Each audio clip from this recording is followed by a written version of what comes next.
What's up, everybody? We'll be back here again. Just want to do a quick recap. UFC London 3.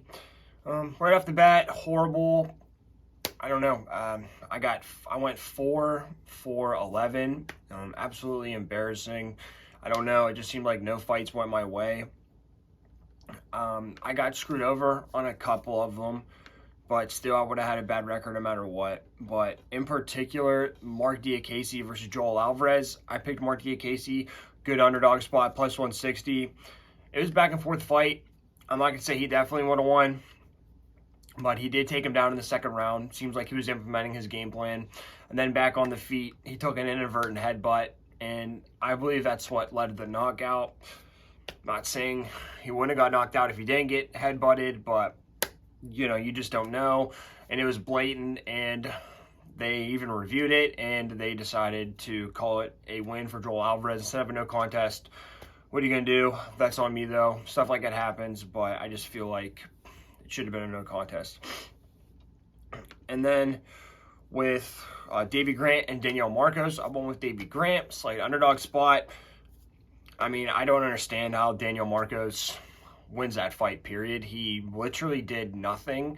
He circled along the outside, along the cage, and it was a competitive first round. Second and third round, I think you give it to Davey Grant all day. There wasn't a lot of activity either way, I get that, but the activity that did happen, Davey Grant did a lot more of it, landed a lot more shots, and I have no idea how you could give that for Daniel Marcos. So, other than that, though, every other loss was on me. Horrible. Yeah, and I wasn't really feeling this card for some reason.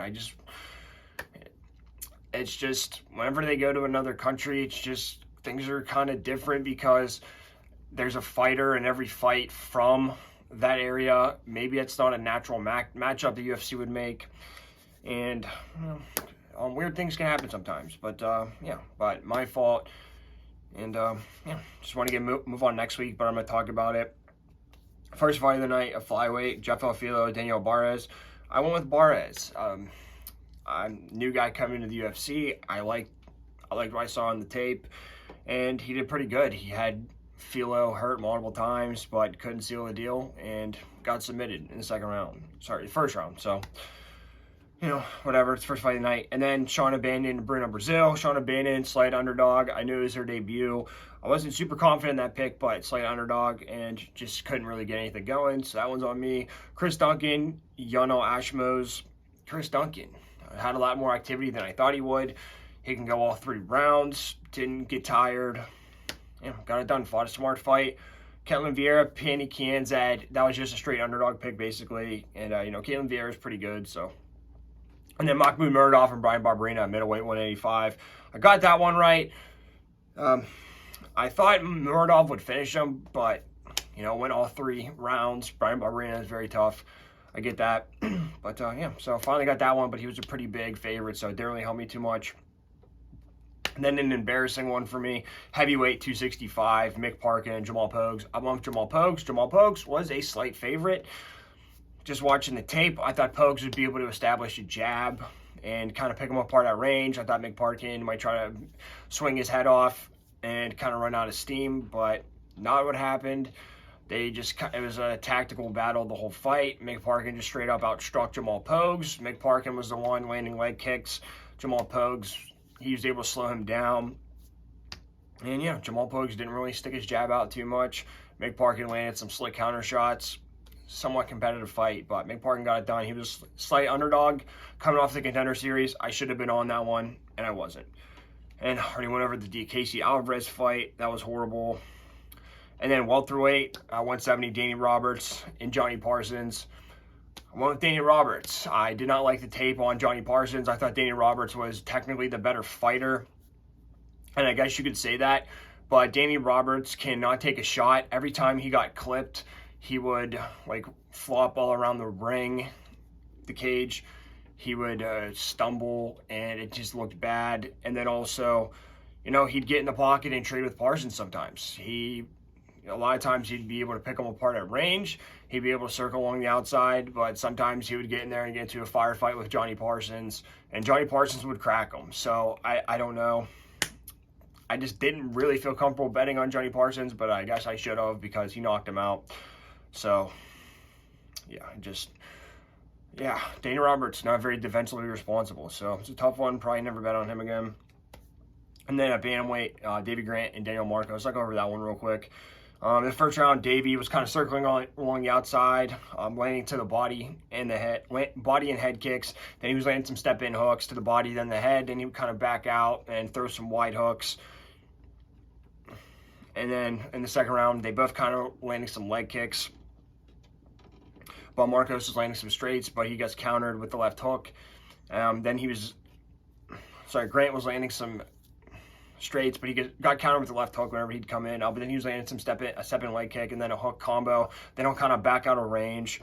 Then he kind of threw some overhands. Marcos was making him miss a little bit. Davey was swinging at air a lot of the times, but he was landing.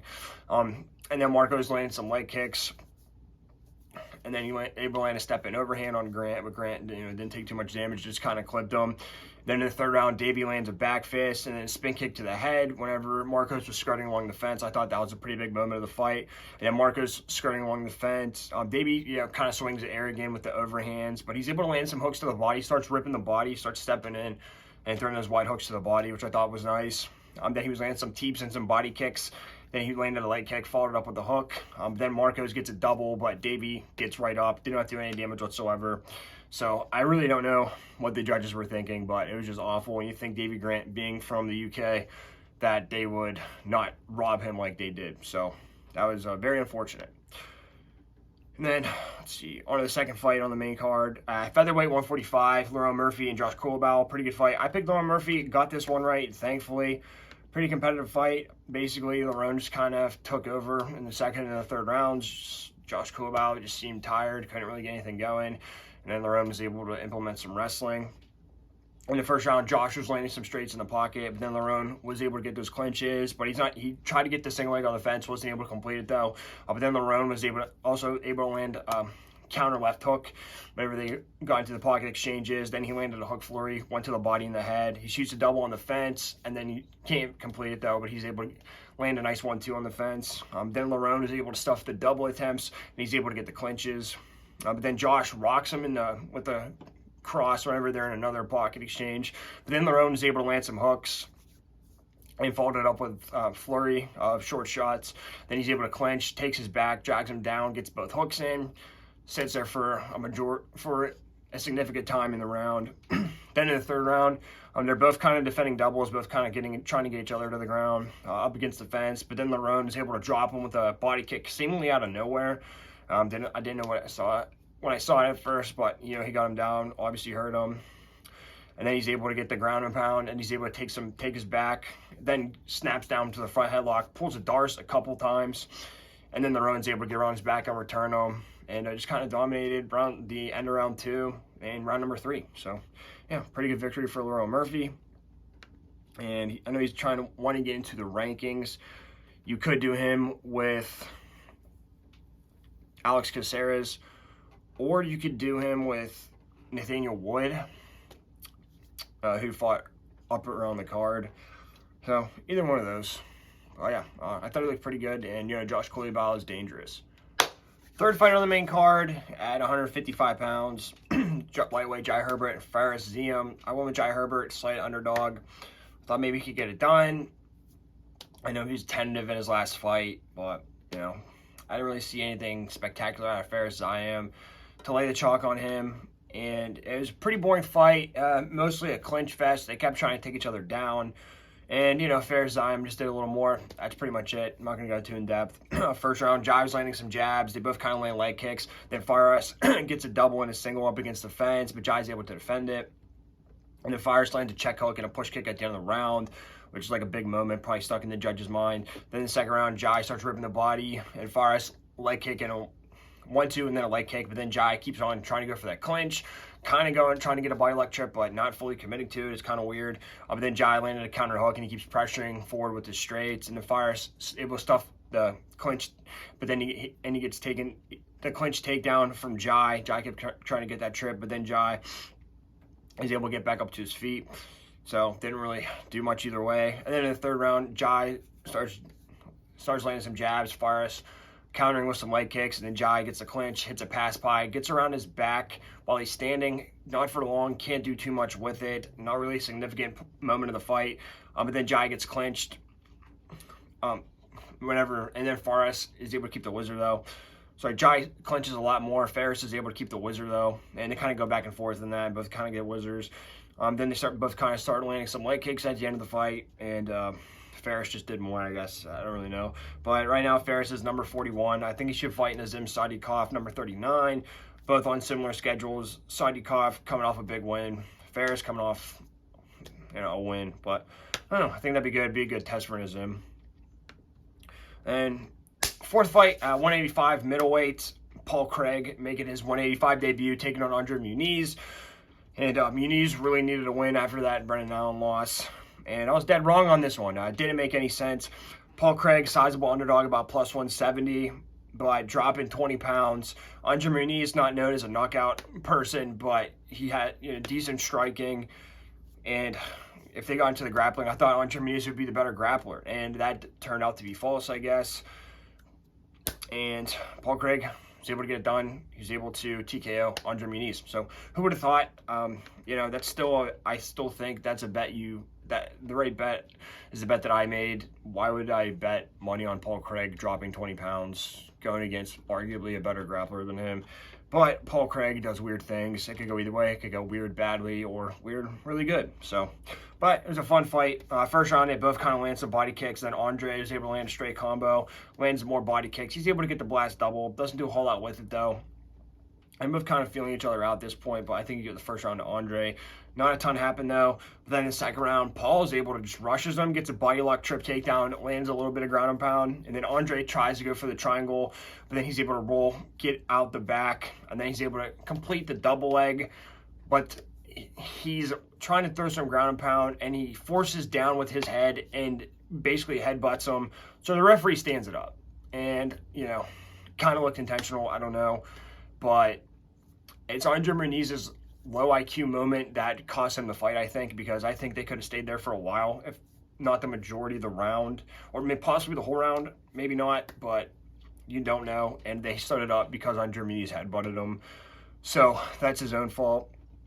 Then Andre, on the feet, Andre landed a left hook. He's able to land an overhand, but he walks right into the double leg of Paul Craig, tries to defend with like a power half, tries to get it like a power half sweep type of thing. But then Paul is able to get the Darce, transitions to mount, some nasty ground and pound with some elbows, and pretty merciless TKO with ground and pound. So, yeah, I don't know. Pretty weird fight.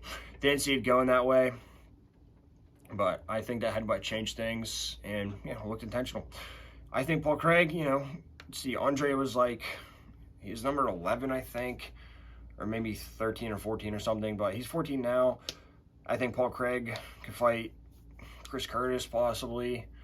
Could be a fun one, but maybe Kelvin Gastelum's out. Maybe Brendan Allen. I don't know. Maybe that's a matchup Brendan Allen wants. He called out Bo Nickel. They want to do that fight. That's cool. I'd love to see that one. I think it'd be interesting. I think Brendan Allen or Jack Hermanson maybe to get him up there, or Nasruddin Imavov, maybe. A couple different options for him, but I think the Brendan Allen one would be some good heat, honestly, so I think that'd be good. Yeah, I'd like to see that one. I think it'd be fun. And then, let's see, feature fight of the night at featherweight, 145 pounds, Nathaniel Wood taking on Andre Fili. I went with Nathaniel Wood, a decent favorite on this card, but I just didn't see Andre Fili having anything for him. I thought Nathaniel Wood would be faster. I thought he'd land the bigger shots. I know Andre Fili has one-touch knockout power sometimes and decent on the ground, decent submissions, but I just thought Nathaniel Wood would be too fast for him. And I was right until I wasn't. Andre Fili dropped him a couple times, kind of seemingly out of nowhere. Very interesting fight and pretty wild. And, but Nathaniel Wood got it done.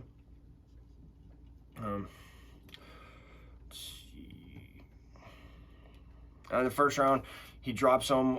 Andre drops him with the jab, right away out of nowhere off a leg kick, but it wasn't. It was like a flash knockdown, Nate's able to get right back up. Then Nate starts landing some leg kicks along the outside. Then he drops him with the counter cross, lands some heavy ground and pound. Can't really keep him down though. And then back on the feet, he wobbles Andre with a pretty heavy leg kick, and he's able to stuff the single leg attempt. And then he's able to land some counter hooks in the pocket whenever Andre throws his straight.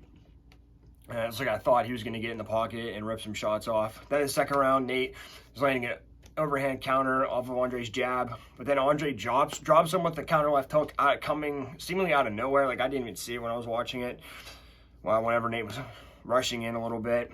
Then he lands a bunch of knees to the head, but then he just takes his back, tries to go for a rear naked choke, but Nate is able to grab his leg and he kind of shakes him off, shakes him out of the back, and then he takes Andre's back, but then Andre is able to reverse it and into full guard and stay on top. So Nate definitely lost that round. And then in the third round, Andre landed some jabs, but then Nate lands some leg kicks, and then he kind of backs out of the kicking range, wants to avoid them. But then Nate's able to land a left hook to the body and then the head. Pretty good combo, pretty quick. Then he just kind of throws out some jabs there, establishes a jab a little bit, and just lands a little more shots. Both guys were really tentative this round because they both hurt each other pretty bad, so I get that one. But yeah, pretty good performance from Nathaniel Wood. Yeah, I don't know. It just seems like maybe his chin isn't great up at 145, I guess. But I feel he hits pretty hard, so we'll see. But I think he should kind of not take a step back, but I wouldn't put him into the rankings quite yet. I think he should fight Lerone Murphy. I think that'd be a good fight. Yeah, I think maybe each guy could kind of use one more before getting in the rankings. But yeah, I'm excited to see what he can do at featherweight. Co-main event, women's flyweight, 125 pounds, Molly McCann and Julia Stoliarenko. Yeah, I'm with Molly McCann. I was stupid. I just didn't think Julia Stoliarenko was going to be able to hang on the feet. And, I didn't really see any great wrestling offense from her. But I thought Molly McCann might be able to defend a takedown or something. I don't know what I was thinking. It was a stupid pick. I should have bet anybody besides Molly McCann. And honestly, them being in the UK, I just thought that would help her, but it really didn't. I thought Molly McCann would be able to land a big shot. She couldn't. First round, Julia starts pressing with some leg kicks, but then Molly lands a nice step in overhand, cracks her pretty good, but doesn't really hurt her. Then Molly lands some overhands, but she's looking for left hook. But then Julia's countering with the straight shots, and then Molly just kind of walks right into the double. It seemed like. And whenever Molly oversteps with an overhand, then she's able to take her back, and they get into sort of a scramble, and then she's able to get the armbar up against the fence and pulls it, and Molly taps out while her feet are still on the fence. So, yeah, I don't know what I was thinking. Should have stuck with the underdog. I didn't even follow my own advice. But, yeah, it's a tough one. She just, before in the other London cards, she's been massive favorites, and she's won every time. And I didn't think Julia Stoliarenko was that special, so...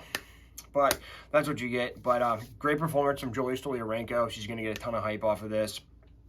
On a bit of a streak as well. I think she should take the winner or loser of Miranda Maverick versus Priscilla Cachoeira.